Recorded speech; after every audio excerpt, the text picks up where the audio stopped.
Before we dive into this file from the archives, please take a moment to subscribe to the channel and turn on notifications. These stories from the shadowy corners of the Cold War are only possible with your support, and you won't want to miss what we uncover next. Now let's transport ourselves back to the damp, fog-laden streets of London, 1961. The fog in London didn't just sit on the city, it owned it. It was a physical weight, a mixture of river mist and coal smoke that clung to the wool of your coat and tasted of sulfur. For Clara Vance, a 24-year-old nurse at St. Jude's Hospital in Kensington, the fog was just another part of the morning commute, as reliable as the rattle of the milk float or the distant chime of Big Ben. Clara was a creature of habit. In her profession, reliability was not just a virtue, it was a necessity. Precision was the difference between a patient recovering or declining, and Clara applied that same precision to her life outside the ward. Her route never varied. She would leave her small, drafty flat on Earl's Court Road at exactly 6:15 a.m., walk 3 blocks to the bakery to buy a scone that was usually too dry, and then cut through Holland Park to reach the hospital gates by 6:45 a.m. It was a solitary life, but one she told herself she enjoyed. The war had been over for 16 years, but the city still felt like it was holding its breath, rebuilding slowly, suspicious of sudden movements. It was a Tuesday in late October when the routine broke. Clara was walking her usual path through the park, the gravel crunching rhythmically under her sensible shoes, when she saw him. He was sitting on a bench that faced the duck pond, though the water was invisible beneath the thick gray blanket of mist. He wore a beige trench coat that had seen better days, the collar turned up against the damp chill, and a fedora pulled low. He wasn't doing anything suspicious, just sitting. But his posture was wrong. He was slumped forward, his hands gripping his knees as if he were trying to keep the earth from spinning away beneath him. Clara slowed her pace. The instinct to keep walking, to mind one's own business, a very British survival mechanism, warred with the oath she had taken. She was a nurse.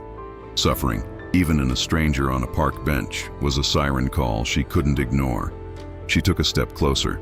The man was coughing. It wasn't a throat-clearing cough. It was a deep, wet, rattling sound that seemed to shake his entire frame. He pressed a handkerchief to his mouth, his shoulders heaving.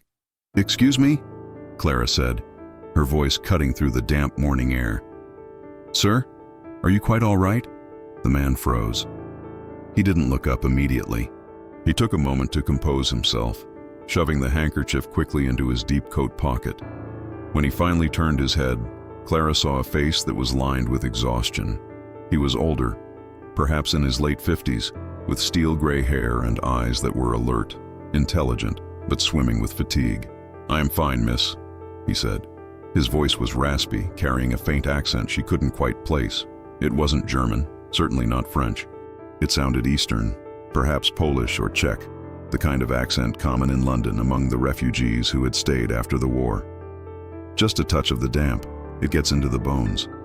"It sounds like more than the damp," Clara observed, stepping closer. She shifted her handbag to her other shoulder. "I'm a nurse at St. Jude's just through the gates. That cough sounds like a chest infection. Have you seen a doctor?" The man smiled, a weary, charming expression that crinkled the corners of his eyes. "Doctors are for the living, my dear. I am just existing, waiting for the sun. You'll be waiting a long time in London," Clara said, a small smile touching her own lips. She hesitated, then reached into her bag. She had packed an extra apple for her lunch, a small luxury. "Here, you look like you haven't eaten. It might help with the lightheadedness." The man looked at the apple in her gloved hand as if she were offering him a diamond. He hesitated, scanning her face, looking for something, pity perhaps, or recognition. Finding only professional concern, he reached out. His fingers were cold, shaking slightly. "You are too kind," he said softly. "I am Arthur Penhaligon." "Clara," she replied. "Clara Vance. Well, Miss Vance, you have done a good deed today. Now please, do not let an old man make you late. The sick of Kensington need you more than I do." Clara checked her wristwatch. He was right. She was losing time. "If you're still here tomorrow, Mr. Penhaligon, bring a scarf. This air is poison for the lungs." "I will keep that in mind," he said, taking a bite of the apple. Clara walked away, glancing back once. Arthur was still sitting there, watching her go, the apple held in one hand, the other resting protectively on a battered leather briefcase that sat beside him on the bench. She didn't know it then, but she had just stepped onto a game board that spanned continents, a game where pawns were removed without hesitation. The next morning, the fog was thinner, but the cold was sharper. Clara walked through the park, telling herself she wouldn't look at the bench. It was foolish to get involved with strangers in a city of 8 million people. But as she rounded the bend near the pond, her eyes drifted to the spot. He was there. Arthur Penhaligon was wearing the same beige coat, but true to her instruction, he had wrapped a thick charcoal wool scarf around his neck. He was reading a newspaper, The Times, holding it close to his face. When he heard her footsteps, he lowered the paper and smiled. "You see?" he called out, tapping the scarf. "I follow orders." Clara stopped. She felt a strange sense of relief seeing him. "I'm glad to see you're sensible, Arthur. How is the chest?" "Better," he lied. She knew he was lying because she could hear the wheeze in his intake of breath. "I have something for you." He reached into his pocket and pulled out a small foil-wrapped chocolate. It was high quality, not the cheap stuff from the corner store. Payment for the apple. "A fair trade, I think." Clara laughed, taking the chocolate. "You didn't have to do that. My mother taught me that a debt unpaid is a stone in the shoe," Arthur said. He folded his newspaper. "Sit for a moment? Or is the matron with the stopwatch waiting?" Clara had 5 minutes. She sat on the far end of the bench, maintaining propriety. "I have a moment." "Do you live nearby, Arthur?" "Not far," he said vaguely, waving a hand toward the row of townhouses bordering the park. "I rent a room. It is quiet. I am a retired academic, you see. History. I spent my life in books, and now I spend my retirement in parks." "History?" Clara asked. "What era?" "The wars," Arthur said, his expression darkening for a fraction of a second before brightening again. "The mistakes of men who think they can redraw maps with ink and blood. But enough of that. Tell me about the hospital. Is it true that nurses run the world and doctors just take the credit?" Clara chuckled. "That's the truest thing I've heard all week." Over the next 2 weeks, this became their ritual. Every morning at 6:30, Clara would stop at the bench. Sometimes they spoke for 2 minutes, sometimes 10. She learned that Arthur had lost his wife years ago, that he loved classical music but found modern jazz chaotic, and that he had a deep disdain for pigeons. He, in turn, learned about Clara's difficult supervisor, her long shifts, and her dream of one day visiting Italy. He was charming, grandfatherly, and safe. He never asked prying questions about her address or her family. He was simply a lonely old man in a big city. But there were cracks in the facade, small things that a trained eye might have noticed, but which Clara, blinded by sympathy, missed. He never talked about the present. He never mentioned friends or current events. And he was always watching the path behind her. His eyes would dart to the tree line, to the distant street, scanning the environment with a vigilance that didn't match his story of a retired history professor. One Tuesday, it rained heavily. Clara assumed he wouldn't be there, but as she hurried through the downpour under her umbrella, she saw him huddled under the shelter of a large oak tree near the bench. He looked terrible. His face was pale, almost gray, and he was shivering violently. "Arthur!" Clara rushed over, tilting her umbrella to cover him. "What on earth are you doing? You'll catch pneumonia." I had to get some air," he stammered. He was clutching his briefcase tightly to his chest. "My room." "The landlady, she is painting. The fumes." I couldn't breathe. "You can't stay here," Clara insisted. "Come to the hospital. I can get you into the waiting room at least, get you warm." "No." The sharpness of his refusal startled her. He realized it and softened his tone, reaching out to pat her arm. "No, my dear. No hospitals. I have a phobia. Please, I just need to sit." "I can't leave you here," Clara said, distressed. "I will go to the cafe on the high street," he promised. "As soon as the rain stops. Go to work, Clara. You are soaking your uniform." Reluctantly, she left him. But the image of him, shivering and clutching that briefcase, stayed with her all day. He looked like a man who was being hunted, not a man enjoying his retirement. By the 3rd week of November, The dynamic shifted. Arthur seemed to be deteriorating physically, but his mental acuity was sharper than ever. He began asking Clara specifically about her schedule. Not in a creepy way, but in a logistical way. "You are off at 4 today, yes?" he asked one morning. The fog was back, thicker than ever. "Yes, usually," Clara said, sipping the tea she had brought in a thermos to share with him. "And you take the underground? The central line?" "That's right." "Why?" Arthur looked down at his shoes. "I have a delicate situation, Clara. I hesitate to ask because you have already been so kind to a stranger." "What is it?" Clara felt a surge of protectiveness. "My landlady. She is a difficult woman. She believes I am, how do you say, hoarding. She wants to inspect my room today while I am out. She threatens to throw away my papers, my life's work, my manuscripts." He tapped the briefcase. "I cannot carry everything with me. It is too heavy, and my heart." He trailed off, touching his chest. "You want me to store something for you?" Clara asked. "Just for a few hours," Arthur pleaded. His eyes were wide, desperate. "If you could take this bag, it contains only my research notes, first drafts, sentimental things. If I keep them with me, I risk losing them if I have a spell and faint. If I leave them, she throws them out. If you could just keep it in your locker at the hospital, I will meet you right here at 4:30 when you walk home." Clara looked at the briefcase. It was battered leather, scuffed at the corners. It looked harmless. "It's just papers?" she asked. "Just paper and memories," Arthur said. "I would be in your debt forever." It was a violation of hospital policy to store personal items for non-patients. Clara knew this. But looking at Arthur, frail, scared of losing his history, she pushed the rulebook aside. "All right," she said. "Give it here, but you have to be here at 4:30 sharp. I can't take it home with me." "I will be here," Arthur promised. He handed her the bag. It was heavier than she expected, dense and solid. "It's heavy," she remarked. "A life of research carries weight," he joked weakly. Clara took the bag to St. Jude's.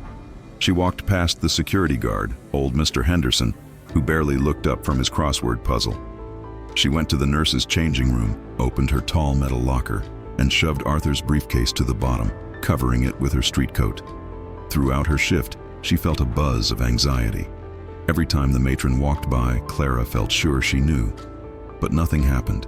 The day passed in a blur of bedpans, temperature charts, and medication rounds. At 4:15 p.m., Clara changed out of her uniform. She retrieved the briefcase. It felt like a brick in her hands. She walked out of the hospital, the early winter twilight already descending, turning the streetlights into hazy orange orbs.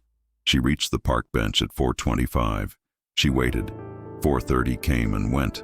4:45. 5. The park emptied out. The cold seeped through her coat. Arthur did not show. Panic began to set in around 5:15 p.m.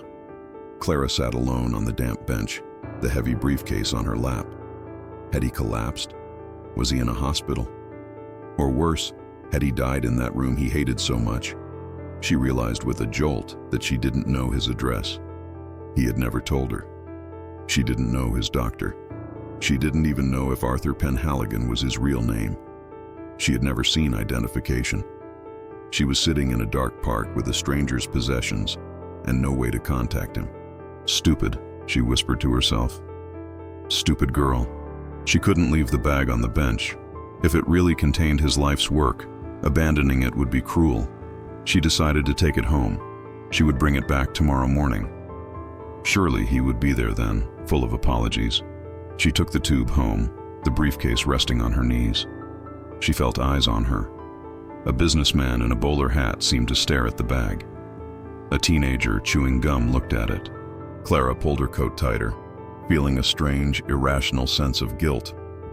The next morning she carried the bag back to the park. Arthur was there, but he wasn't sitting. He was slumped over, practically lying on the bench. Clara dropped her own handbag and ran to him. "Arthur!" He groaned, opening his eyes. They were bloodshot, the pupils dilated. He looked like he hadn't slept in days. His skin had a waxen yellow cast. "Clara," he wheezed. You have it?" "I have it," she said, holding up the briefcase. You didn't come. I was worried sick. I couldn't, he gasped. He grabbed her wrist, his grip surprisingly strong for a sick man. Listen to me. I cannot take it back yet. Not yet. Arthur, I can't keep carrying this around, Clara said, her voice rising. What is going on? They are watching the house, he whispered. The paranoia in his voice was terrifying. The landlady, she has friends, bad people. They want my research. They think it is valuable. Who are they? Clara asked, stepping back. This was sounding less like a senile landlord dispute and more like madness. Please, Arthur begged. Tears welled in his eyes. One more day, just one more day. I have a niece in Hammersmith. I am going to her tonight. I will meet you tomorrow morning, and I will take the bag, and you will never be burdened again. Please, Clara, for the sake of the man I used to be. Clara looked at him, broken, terrified, ill. Her heart broke for him. She assumed he was suffering from dementia, that the bad people were phantoms of a decaying mind. But she couldn't abandon him to his delusions. One more day, she said sternly. Tomorrow morning you take this, Arthur, or I'm turning it over to the police, lost and found.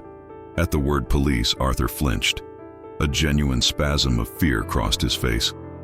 No police. Promise me, Clara. No police. They will destroy the papers. Bureaucracy destroys history. Fine, no police. But tomorrow, this ends. She took the bag again. Arthur watched her go, his eyes burning with an intensity that made the hair on the back of her neck stand up. That day at the hospital was chaotic. A multi-car pileup on Kensington High Street flooded the A&E. Clara was running between beds, stitching cuts, soothing crying children, administering morphine. She didn't have time to think about the briefcase hidden in her locker. It sat there, a silent observer in the metal dark. During her lunch break, Clara sat in the break room, nursing a cup of lukewarm tea. She stared at the locker.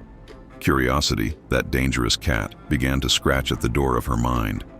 Just research, he had said. Manuscripts. Why was it so heavy? She shook the thought away. It was a breach of trust. He was an old man, not a criminal. At the end of the shift, the exhaustion was bone deep. She changed clothes, grabbed her coat, and hauled the briefcase out. As she walked to the exit, she bumped into Dr. Sterling, a young resident who had been flirting with her for months. Heading out, Clara? He asked, leaning against the doorframe. You look like you're carrying the weight of the world.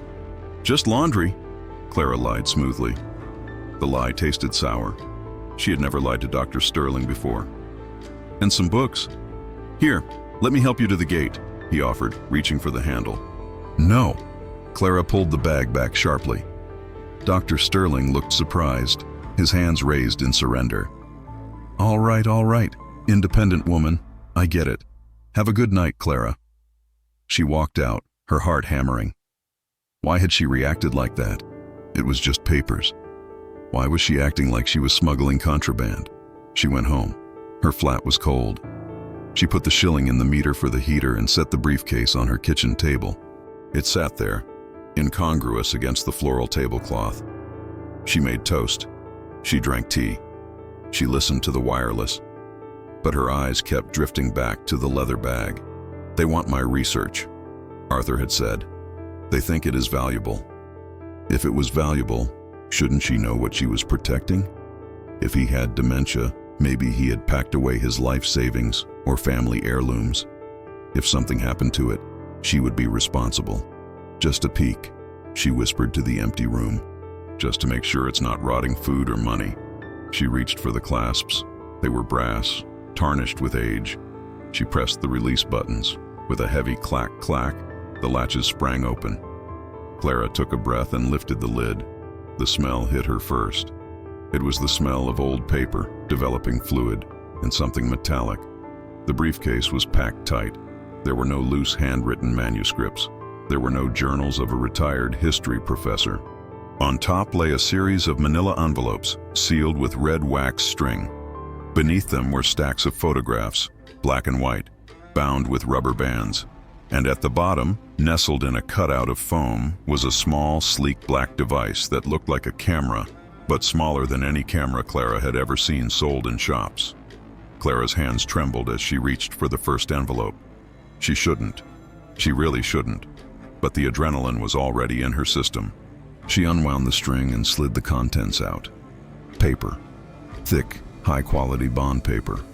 She looked at the text. It wasn't English. It wasn't French. It was Cyrillic. Clara didn't speak Russian, but she recognized the script from the newsreels, from the terrifying pamphlets about the Red Menace. Rows of sharp, angular letters marched across the page. Stamped at the top of the document was a red star and a word she didn't know. Soversheno Sekretno. She dropped the paper as if it were burning. "Oh God," she whispered. She grabbed the stack of photographs. Her hands were shaking so badly she almost dropped them. She shuffled through them. Photo 1. The entrance to the American Embassy in Grosvenor Square, taken from a high angle. Photo 2. A man in a military uniform getting into a car. Clara recognized the uniform. Royal Air Force. High ranking. Photo 3. A grainy image of a document. It was a blueprint. The header was in English this time. Project Blue Streak. Propellant System Schematics. Classified. The room seemed to spin. Project Blue Streak. It was the British missile program. Every newspaper had been talking about it. It was the nation's deterrent against nuclear war. And here were the blueprints. In her kitchen. In a bag given to her by a sick old man. Arthur wasn't a history professor. Arthur wasn't sick. Or if he was, his sickness was secondary to his mission. She dug deeper into the bag. Under the camera, she found a small notebook. She opened it. It was filled with dates and times. Nov 2, Hyde Park, dropped successful. Nov 5, Contact B, compromised. Nov 10, Nurse V, potential asset, unwitting. The words leaped off the page. Nurse V, Vance, potential asset, unwitting. He had groomed her. The coughing, the vulnerability, the chocolate, the landlady. It was all a performance. A script designed to turn Clara Vance, law-abiding nurse, into a mule for Soviet intelligence. He had used her to move the documents past whoever was watching him. He had used her locker at the hospital, a federal building, essentially, as a dead drop. Clara backed away from the table until her back hit the sink. She couldn't breathe.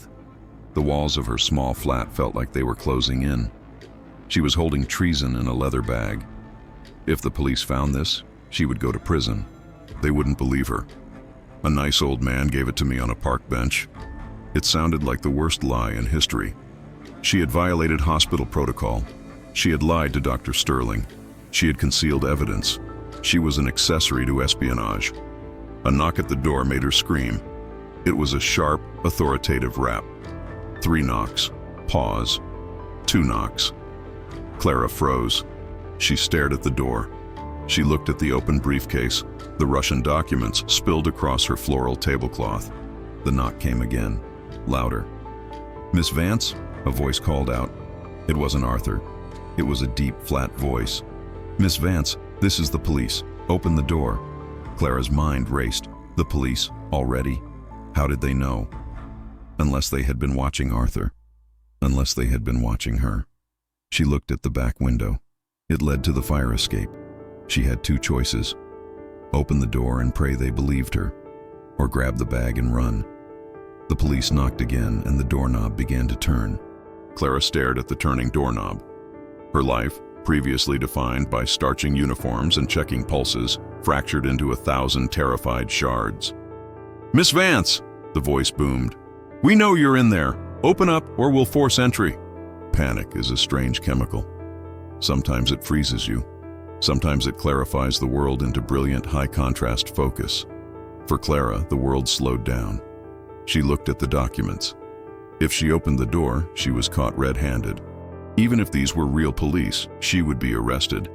And if they weren't police, if they were Arthur's friends, then she would be dead. She grabbed the briefcase, shoving the papers back inside with frantic, clumsy hands.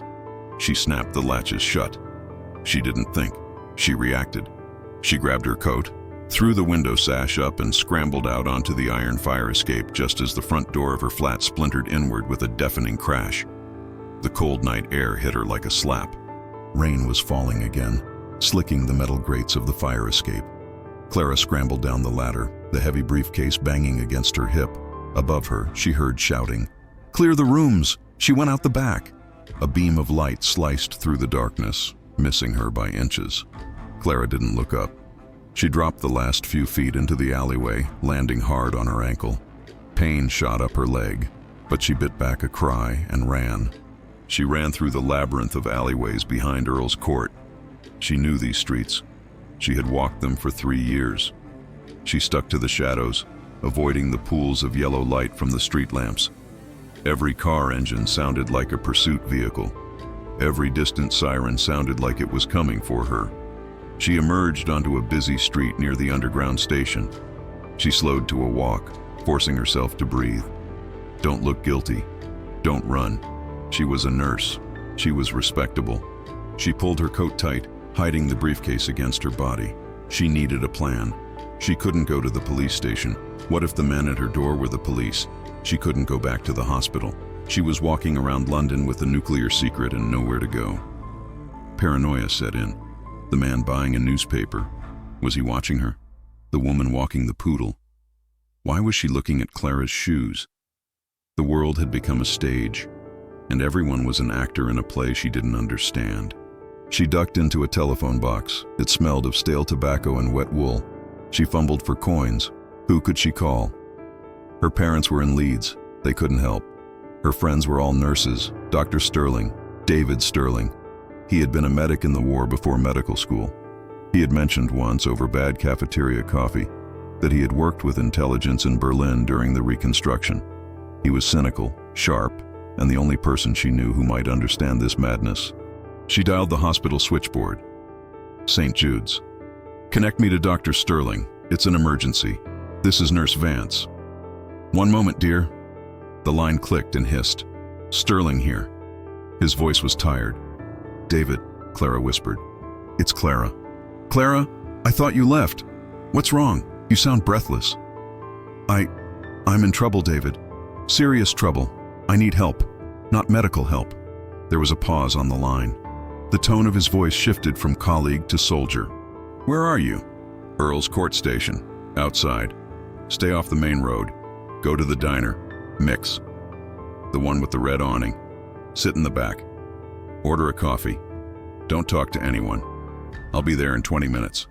David, the police are looking for me. Then let's hope I get there first. Stay put." 20 minutes felt like 20 years. Clara sat in the back booth of the Greasy Spoon Diner, her hands wrapped around a mug of coffee she couldn't drink. The briefcase was wedged between her legs and the bench seat. When the bell above the door chimed, she flinched. It was David. He was wearing a duffel coat over his scrubs.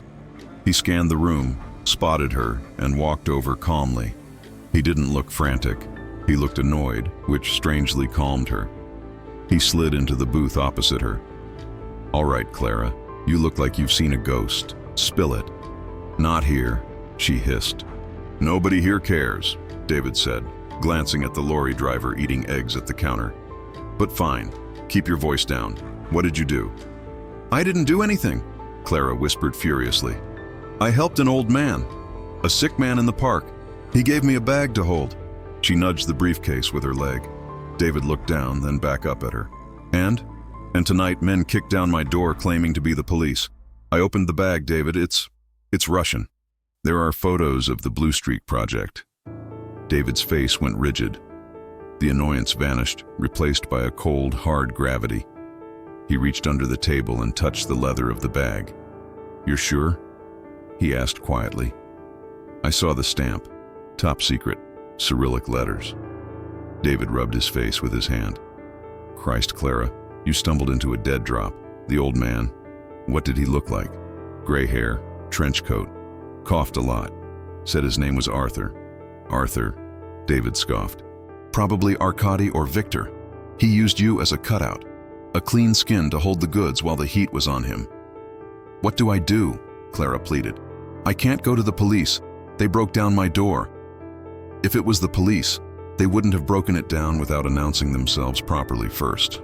Not for a nurse," David mused. "Or maybe it was Special Branch. Or maybe it was the KGB trying to get their bag back. I need to get rid of it." "No, David said sharply. If you dump it, and they find it, your prints are all over it inside and out. You're tied to it. The only way out is to turn it in, but to the right people. Who are the right people? I have a contact from my Berlin days, MI5. He's a handler. If we bring this to him voluntarily, we might save your neck. But we have to move. Now. They left the diner. The rain had turned to a drizzle. David took the briefcase. I'll carry it. If we get stopped, I'll say I found it. You'd do that? I'm a doctor. I have a God complex.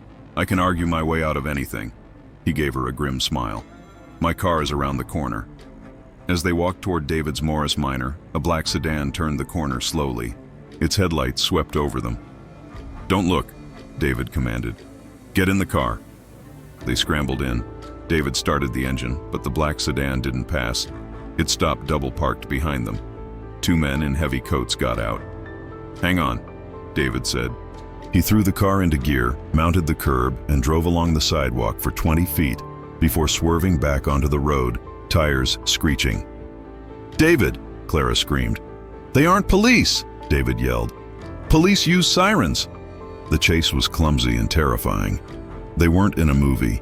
They were in a Morris Minor on slick cobblestones. They tore through Kensington, running red lights. The black sedan was heavier, faster, gaining on them. I can't outrun them, David said, his knuckles white on the wheel.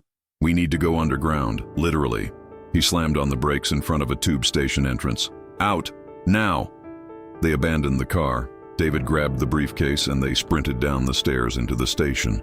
They vaulted the ticket barrier, ignoring the shout of the attendant. They could hear heavy footsteps behind them. Platform 2, David shouted. Train's coming! The rumble of the approaching train filled the air, a wall of wind pushing dust ahead of it. They scrambled onto the platform just as the doors of the silver train hissed open. They dove inside. The doors chimed. As they began to slide shut, Clara saw the two men reach the platform. One of them lunged for the door, but he was too late. He stared at Clara through the glass, his face a mask of stone-cold fury. The train jerked forward and they disappeared into the tunnel. They rode the train to the end of the line, switching twice to lose any tail. By the time they emerged, it was 2 a.m. They were in a quiet, residential part of Hampstead. David led her to a row of terraced houses. He knocked on a black door. It opened to reveal a man in a silk dressing gown, holding a glass of scotch. He looked like a banker. Soft, balding, harmless. Sterling? The man asked, raising an eyebrow. It's 2 a.m. You haven't called in 6 years. I need a favor, George, David said breathlessly. A big one. The man, George, looked at Clara, then at the briefcase. His gaze sharpened. Come in. Keep the lights off. Inside, the house was filled with books. George led them to a study, closed the curtains, and turned on a single desk lamp. Show me, George commanded. David placed the briefcase on the desk and opened it. George put on spectacles and began sifting through the papers. He didn't gasp. He didn't exclaim. He just hummed, a low, dangerous sound. Blue Streak, George murmured. And the list of safe houses in West Berlin. This is catastrophic. Where did you get this? Clara told her story. The park, Arthur, the cough, the favor. George listened without blinking. When she finished, he sat back. The man you met, George said. We call him the librarian. He's a legend in counterintelligence. We thought he was in Cairo. He recruits soft targets, nice people. People who can't say no to a sick old man. Am I going to prison? Clara asked, her voice trembling.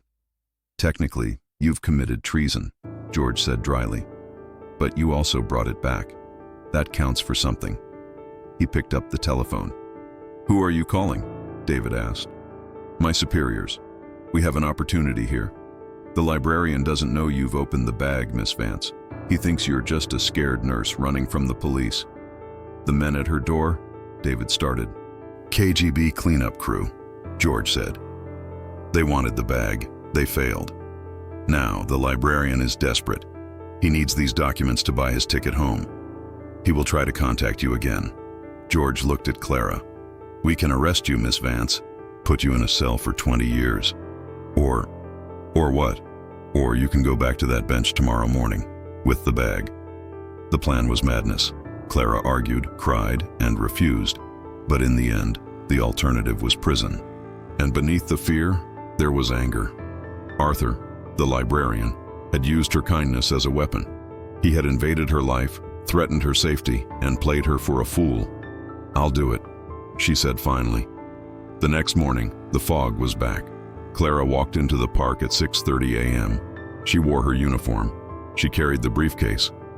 It felt heavier now, weighted with the knowledge of what was inside. The park looked empty. She sat on the bench. Hidden in the bushes 50 yards away were 4 MI5 operatives.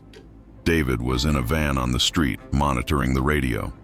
George was watching from a window across the road. Clara waited. Her heart beat against her ribs like a trapped bird. "Good morning, Clara." She jumped.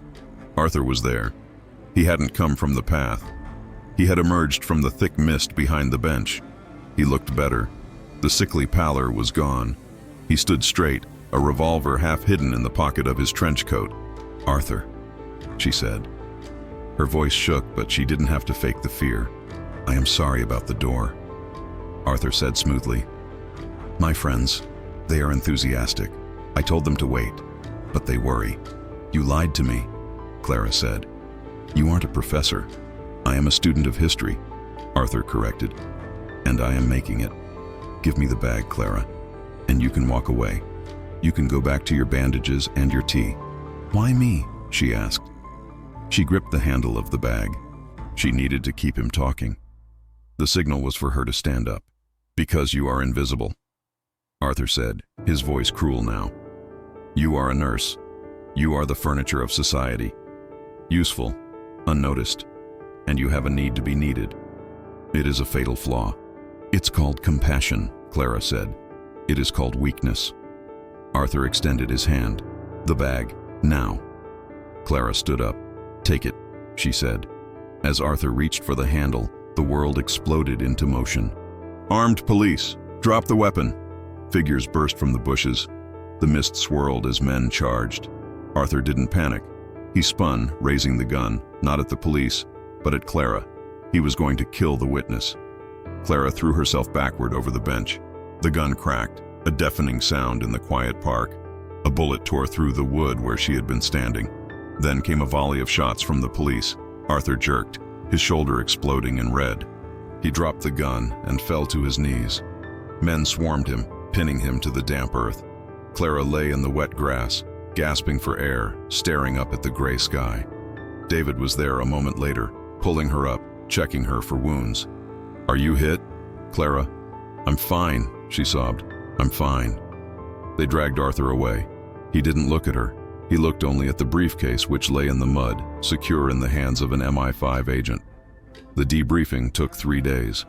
Clara was held in a secure room in a building that didn't officially exist. She told her story over and over. In the end, George came in. He placed a cup of tea on the table. "He's going away," George said. "He was a big fish, Clara. You did the country a service. The Blue Streak plans are safe. The network he built is being rolled up as we speak." "Can I go home?" Clara asked. "You can, but you can't go back to your flat. It's a crime scene. We've arranged new housing for you. A transfer to a hospital in Surrey. It's quieter there." "I liked my life here," Clara said softly. "I know," George said, "but that life is gone. You stepped into the game, Miss Vance. You survive, but you don't emerge unchanged." Clara moved to Surrey. She continued nursing. She was excellent at her job, efficient, kind, reliable. But she never walked through parks in the fog again. She never spoke to strangers on benches. And when she saw an old man coughing, she would feel a cold shiver run down her spine, a phantom memory of a beige trench coat and a leather bag filled with secrets. She had learned the hardest lesson of the Cold War, that trust was a currency, and she had spent hers on a ghost. But she had survived. And in the silent war of shadows, survival was the only victory that mattered.